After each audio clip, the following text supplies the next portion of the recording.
சொல்ல வேண்டாம்.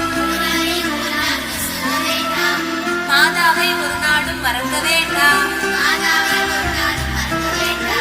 வஞ்சனைகள் செய்வாரோடு இணங்க வேண்டாம்.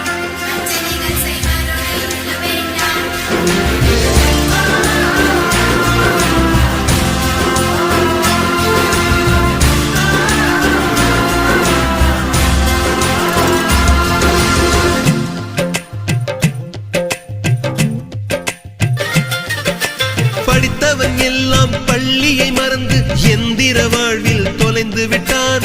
படிக்காதவன் தான் பள்ளியை பார்த்து ஏக்கத்தோடு தவிக்கின்றான். 10 மாதம் சுமந்த தாய்க்கே பணிவிடைகள் செய்கின்றோம். 10 வருடம் சுமந்த பள்ளிக்கு என்ன செய்ய நினைக்கின்றோம்? இருக்கும் கோவில்கள்